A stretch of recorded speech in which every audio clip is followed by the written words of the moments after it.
and welcome to Strange Blessings and Cruel Punishments, should we continue our worship. I'm your host, Delaney Walker. Today, I'm so excited because we have a couple of experts from various fields who are going to give us their first-hand experiences with nature-related deities. They've encountered both blessings and punishments, and we get to talk with them one-on-one and get their personal points of view on what exactly happened to them. So the title of this program is Strange Blessings and Cruel Punishments, should we continue our worship. What better way to get a look into some of these strange blessings than to interview a couple of people who have actually encountered these nature-related deities and had blessings bestowed upon them.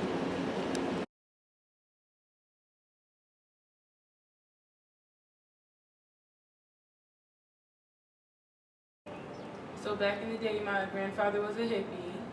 He loved the trees, and when they were going to cut down the forest, he stopped it.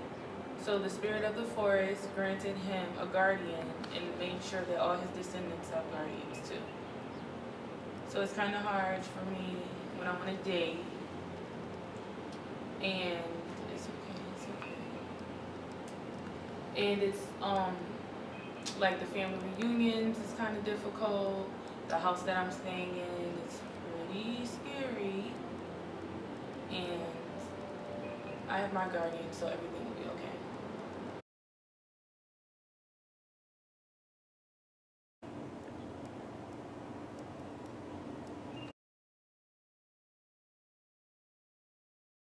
So with us today, we have Cheryl Stevenson.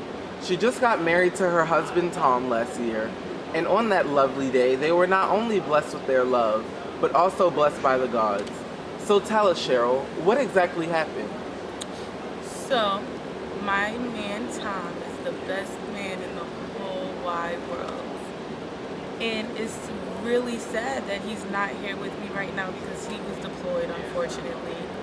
And he tells the story so well, so I wish he was here to tell you.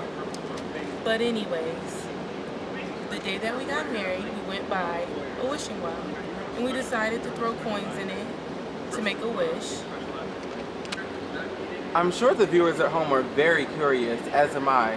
Could you please tell us what you wished for? I can't tell you what I wished for, silly, but when I threw the coin in the wishing well, a fairy head came out all of a sudden. It scared me and Tom. And she told us since my wish was so thoughtful and unselfish, she rewarded me for it. Oh, really? What exactly did she reward you with? Ultimate wealth. Me and Tom does not have to worry about anything.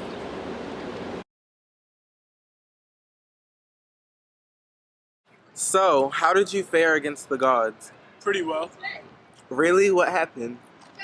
Well, I was in the forest clearing deadfall, chopping trees, and I decided to take a rest.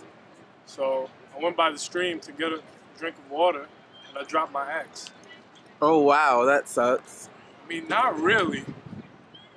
As soon as I dropped my axe, this lady came out of the water, and I was confused, but then she went right back into the water. Oh, wow, that's scary. I know, right? So then she goes back into the water, comes back with the gold axe, and asked me if it was mine. And I said no as well.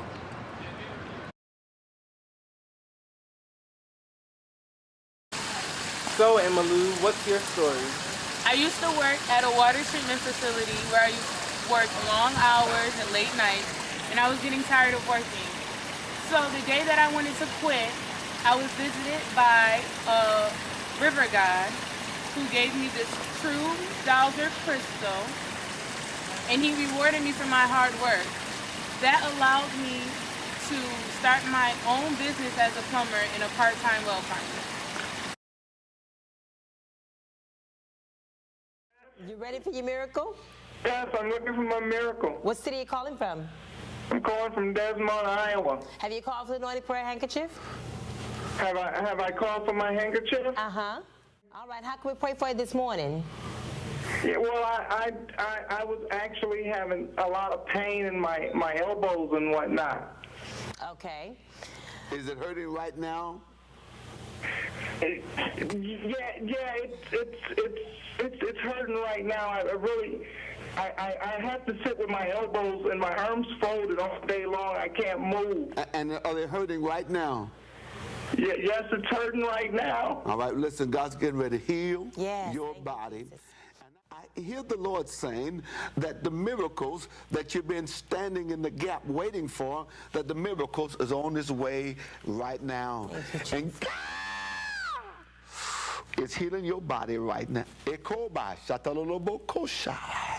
I want you to shake those arms right now and move those elbows right now.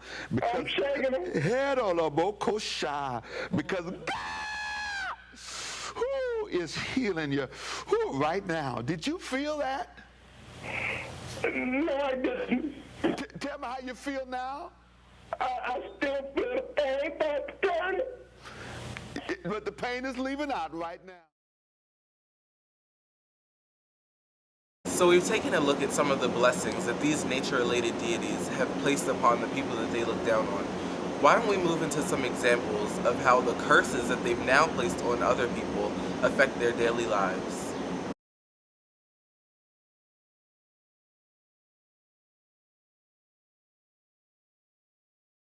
This is Suzanne, a single mother whose son managed to insult the most powerful river god in the state. Hello, Suzanne. Let me just start off this interview by saying how truly sorry I am for you and your son. I know this must be so hard for you. Thank you. Would you mind telling me exactly what happened to your son? Well, it's all the river god's fault. So you're saying your son did absolutely nothing wrong? Didn't. He did nothing wrong. Then what did he do? Well, you see, it was during the annual river festival. Everyone has to go into the water and pray and sing, and you know, my son, he can't swim and he's afraid of the water.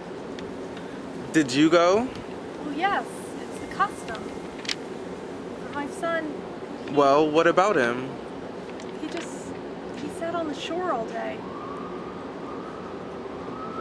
And you're okay with this? I was fine with it. I mean, I didn't want him to drown, but the river god, he came right out of the water, came up to us, and he said, "Why isn't your son in the water?" And I told him, I looked him right in the eye, and I said, "He can't swim, he's too young, he's afraid of the water." Oh my. You must have been so scared. Well, I was a little, but, you know, then he looks at me and he says, you know, "If your son's afraid of the water, I'll give him a reason to be afraid of the water." And he What did he do? turned my son into a cat. He what? He turned him into a cat. Whoa, that's harsh. I know. So the next day, we packed up all our things and we left. We moved to New Mexico. It's all that fucking pink-headed, self-centered river gods. Whoa, are you sure you want to say that sort of thing? It doesn't matter. He can't hurt me anymore.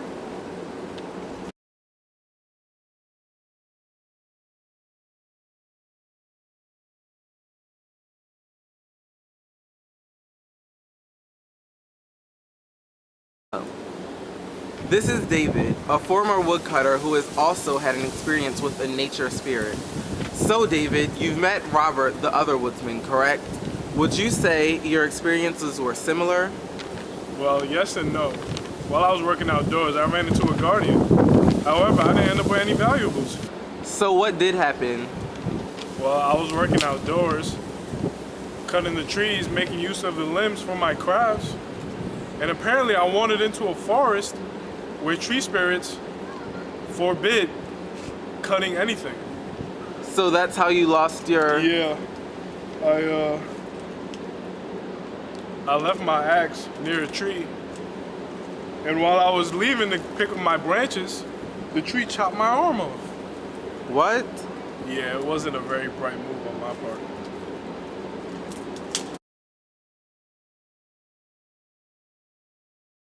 This is Katie, a student who offended a local water goddess. So Katie, what did you do to her to make her so upset? Well, I was doing a project on the cleanliness and beauty of our local waterways, and she didn't score very high, so she took it out on me. So because of what she did to you, you now have to hide part of your face? Are you so deeply shamed over it that you have to hide it with your hair all of the time? Actually, no. It's mostly for other people's comfort. I mean, you really don't want to see any of this. I'm sure it's fine. Just show us. Are you sure? Okay. Oh my God! Put it away. Okay. Point taken. Good.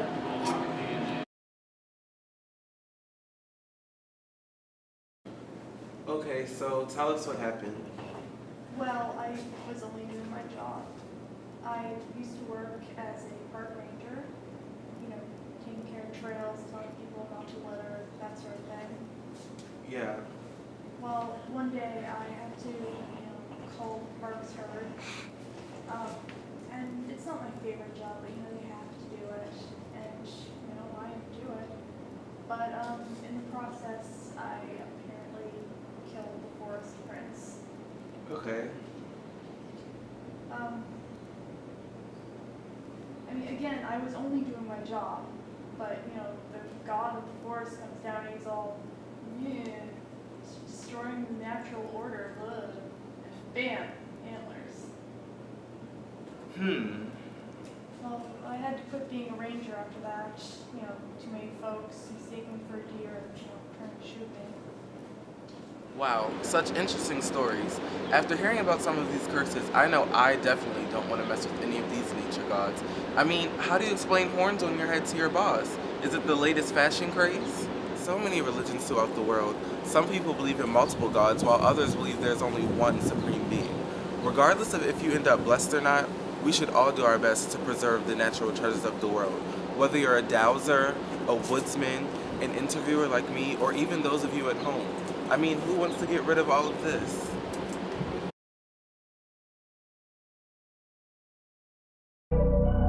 I'm way up, I feel blessed. Way up, I feel blessed. Straight up. I'm way up, I feel blessed. Straight up, straight up.